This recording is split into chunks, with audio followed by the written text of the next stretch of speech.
Doing well, thank you. Thank you for joining today's segment every Friday at 2 o'clock Eastern Time on Instagram. I will be doing this segment, My Take On, and I will select a particular musical piece and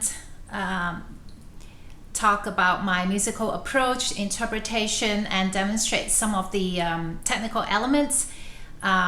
Hopefully it will be something useful of value to string player or those who are learning the violin or want to know something about playing string instruments. Yes, and that this video will also be posted onto my YouTube channel, which is Sharon Young Violin. Yeah, so previous segments of My Take On were already posted on my YouTube channel. So today, the piece selected is by Johann Pachabel Canon, which is rather popular, some might even think overrated piece. A canon is simply a round. Basically, it's a melody that continues to repeat itself in a contrapuntal form, meaning throughout the different voices in the piece, and these the same melody will repeat in succession throughout different voices, and so it's sort of like around, you can say. So when these voices imitate each other as they repeat the melody, it's important for us to be able to identify them. As performers, we need to be aware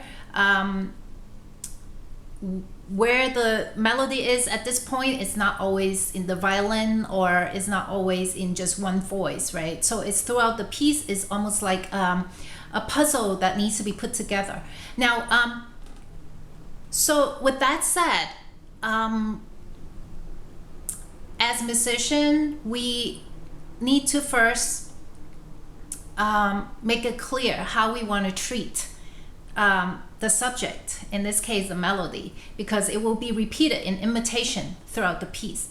Now, in this particular example, Pachabel Canon, the melody is explicitly presented in the very beginning, 8 measures, in the bass section, in the cello section. So that is the famous cello 8 measure solo line, and then the first violin will comes in with the melody, and then ongoing will be the second violin picking up the baton and continue the melody, and then the viola. So the accompany track that I have selected is actually a meant to be a string quartet.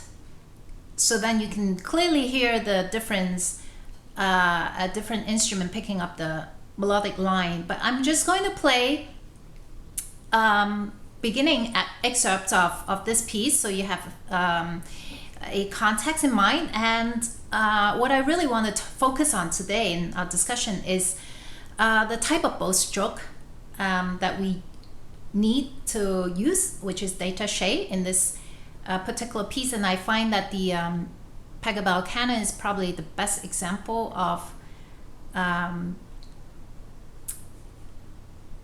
preparing détaché. And since as violin player we use this bowing so much, that this will be a perfect example to illustrate. So let's have a go.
how the Pachabel Canon goes.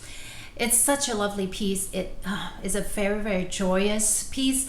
Every time I play this piece, because especially it's a string quartet arrangement, it really makes me feel like I'm conversing with kind of like a long lost friends, or bringing back memories of, you know, the good times that I've spent with friends. The immediate image that I have in my mind is 4 very close friends that they have probably grew up together since childhood, and 4 of them, and you see them, you know, playing or walking, strolling in the meadow. Very calming, very peaceful, and yet it brings this kind of inner joy to the listener. That's why, you know, as one of the member in the quartet, you contribute not only just a quarter of your part, you know, the 1/4 of the music to the work, but when you think of it as an exchange of ideas, and it's like a conversation in musical terms, it's also important that we hear when the other player has the melody. We become the accompaniment part.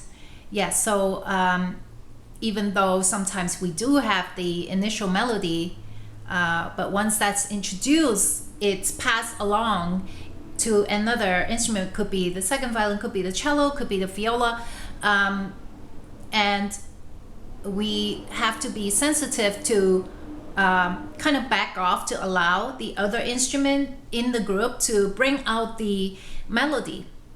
So when we were talking about earlier the technical aspect of it, this is, I find that the perfect example of détaché. That is why I select this particular piece. I wanted to talk about détaché because it's such an important, even though it's fundamental technique for string player, but if we want to achieve the kind of feeling, the kind of atmosphere for this particular piece, the Canon, we have to remember one thing. Our bow stroke needs to be able to speak out, also be able to blend in, meaning our bow arm needs to be particularly sensitive. Otherwise, the bow stroke then becomes dull after a while. If you think of the whole passage only have quarter notes, 8 notes, 16 notes. And so if we're not careful, it can become mechanical, and then it becomes kind of, you know, it becomes very out of place, doesn't fit the temperament of this piece.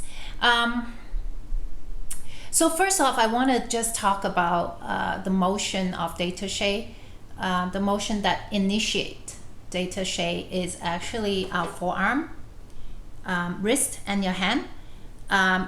They are one.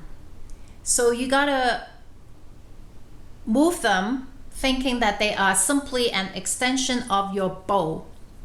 So when we talk about bow arm, we're not just talking about the forearm. We are talking about the bow, fingers, hand, wrist, and the forearm. Now, if you think of them as an extension of the bow, then whichever string the bow sits on, that's where your forearm, wrist, and hand, and the bow should be on that level. So let's say I'm on D level. A, then I'm on A level. Or the lowest string, which brings you to the highest level, the G level. Highest as in not the pitch, but the position of your arm. And E string will bring you closest to yourself. Your arm is technically touching your body. And the bow is almost vertical. So in this case, the bow moves from almost a vertical plane to a horizontal plane when it rolls to the D string or the G string. So now I like to imagine my arm, my forearm, especially as resting on air, an air cushion or an air pump. I think I've talked about that last week as I was discussing another piece on my take on. So to think about it as sitting on air allows you to pump air and still feel the support under your arm. So then we are not pressing to string cross. Rather, there's this air lift of your forearm, and remember by forearm I mean forearm, wrist, hand, finger, which is the extension of your bow. Now we call the point that the bow hair touches the string as the point of contact. The point of contact in any given part of the bow is what actually create the sound, or the A string. Yeah, so any given point of the bow hair that is touching the string, we need to be aware of how we feel, because we want to make sure that it is the bow balancing on the string without us pressing for the bow to hang on to the string or grab the string. Some people like to say grab the string, which will be like this. The problem with that is, especially for beginner, anytime we think of grab or catch, these words actually create this image of tension and pressing. Pressure and tension never is good thing for string players, especially for beginners, because first of all, the piece really doesn't call for much of that tension and pressing. And a lot of times when we create more tensions, we don't necessarily release all of them. In the long run, it just creates discomfort, injury, so we want to prevent that. So the very important thing, especially when we are starting, is that we want to leave the bow on the point of contact on the string gently, and this is a silent exercise. You can feel how your bow balance on that one point without you doing anything to the bow. So what your hand, wrist, and forearm do technically is an extension of the bow, is just to be there and feel the level you're on the A string, and so bring them into harmony of the string level you're playing on, basically. And roll to the D string, same thing. As you can tell, it's really just my forearm and wrist and hand following the bow and going to the G string.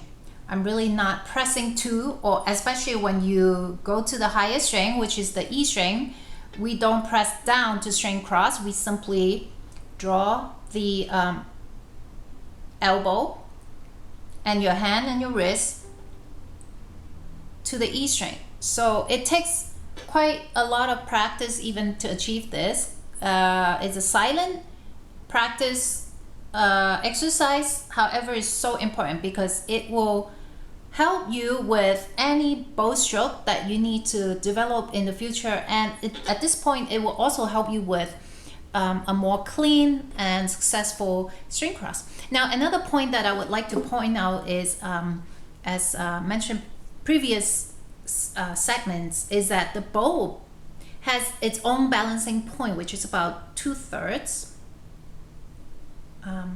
So it's at the lower 2/3. So past that point, the bow gets heavier because of the frog, the metal piece in the frog, and where our hand is naturally at the natural weight to the bow. So as we come to the lower 1/3 of the bow,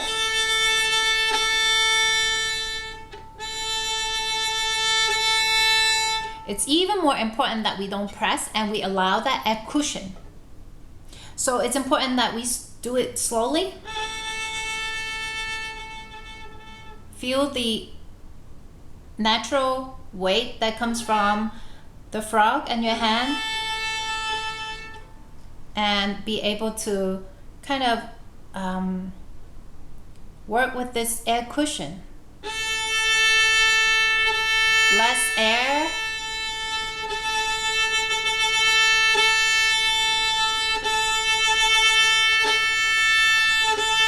Now, so finding this balancing point at any point of contact is very important. As we go to the lighter part of the bow, we also want to make sure that the bow stays and doesn't slide. Yes, and then we can make connect the length.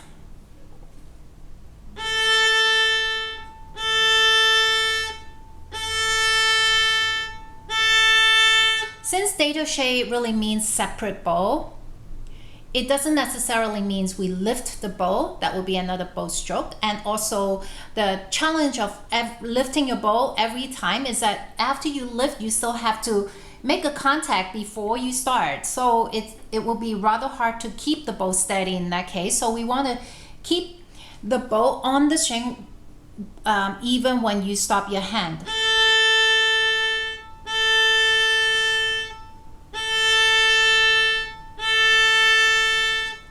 It can be a long bow stroke,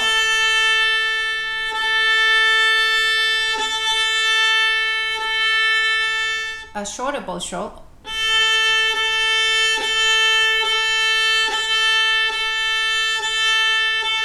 or in the case of the Canon, sometimes I do 2 notes in a bow but has a slight pause. So I will be doing down, down, up, up.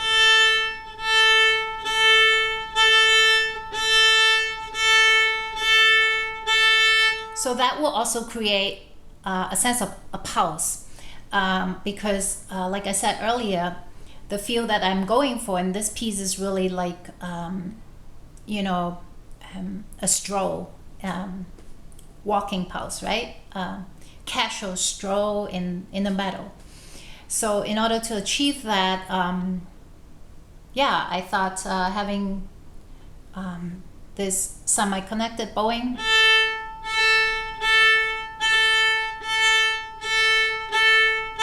will bring in some variation. And even if you are playing slur, for example, in the passage where we have 4/8 note, 4/16 note connected together,